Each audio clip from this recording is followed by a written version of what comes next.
দাদা একটু বেসটা বাড়ান না। কোথায় কোথায় দাদা, আপনি কোথায় আছেন? একটু বেসটা বাড়ান।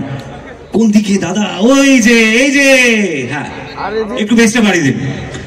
আচ্ছা, ভালোবাসা, এই ভালোবাসা শব্দ যতটা শুনতে ভালো লাগে ঠিক ততটাই দায়িত্ব নিয়ে পালন করাটা কিন্তু কঠিন, অবশ্যই। এবং যদি আমরা ভালোবাসার বৃষ্টিতে ভিজে যায় তাহলে কিন্তু খুব সহজে ভালোবাসা আমরা ছড়িয়ে দিতে পারবো। একদম। দেখুন, ভালোবাসা মঞ্চে আসা, স্টেজে আসা, দুটো গান করলাম বা দুটো ডায়লগ বললাম সেটা না, আপনাদেরকে আনন্দ দিতে পারছি কিনা, আপনাদের থেকে ভালোবাসা পাচ্ছি কিনা, এটা আমাদের কাছে সব থেকে বড় ব্যাপার। কারণ টিভির পর্দায় যখন আমরা কাজ করি তখন তো আপনাদেরকে দেখতে পাই না যে আপনাদের কতটা ভালো লাগছে, কতটা খারাপ লাগছে, কিন্তু যখন স্টেজে আসি তখন আমরা চেষ্টা করি যাতে আপনাদের ভালোবাসা আনন্দ দিতে পারি। তো এবার সেই ভালোবাসার বৃষ্টিতে আমরা সবাই ভিজবো এখন, বলছো? একদম। রেইনকোট নেই, কিন্তু রেইনকোট লাগবে না, ভালোবাসার বৃষ্টিতে কিচ্ছু লাগে না।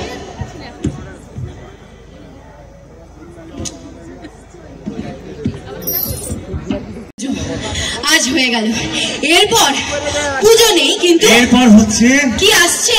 এরপর ডিসেম্বর জানুয়ারি মাস বিয়ে পর্ব, অবশ্যই থেকে বড় পর্ব একদম। এবং তুমি জামাই, একদম জামাইয়ের মতোই লাগছে, ধুতি পাঞ্জাবি, শুধু জামাইদের যে মিষ্টি হাইটা হাতে থাকে না, ওটা আজকে নেই। শোনো, যখন রাজকন্যা মানে বউয়ের সঙ্গে যখন কেউ আসে তখন তাকে জামাই লাগে, বুঝতে পেরেছো?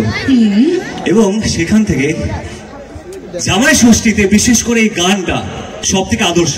এবং যে কোনো পুজো হোক, সেই দুর্গা পুজো হোক, জগদ্ধাত্রী পুজো হোক, ইনফ্যাক্ট তুমি জানো ছোটবেলা থেকে এই গান আমি শুনেছি, আমার যখন হাইট এতটা ছিল তখনও শুনেছি, এবং আজকে আপনাদের শোনাবো আমরা দুজন।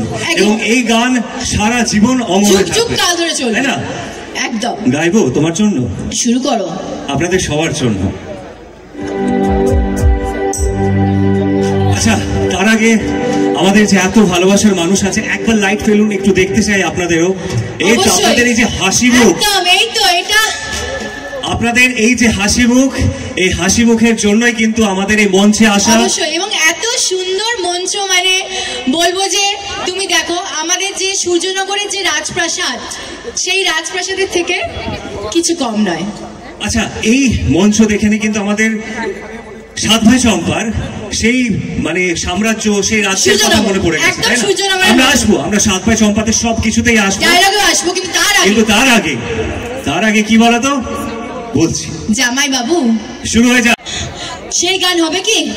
কোন গান বলো তো? পুজোর সময় যে গান মাস্ট। কোন গান মাস্ট? যেটা হয়, কোনটা হয়? পুজোর মণ্ডপে, মেলায়, এগুলো কিন্তু হতেই থাকে। গান তো অনেক মাথায় আসছে, পেটে আসছে, কিন্তু তোমাকে মুখে বলতে হবে। না, মুখে বলবো না, আমরা গিয়ে বলবো। বলছো? একদম। আমি বলে দিই একটু তাহলে ওখানে। চলো।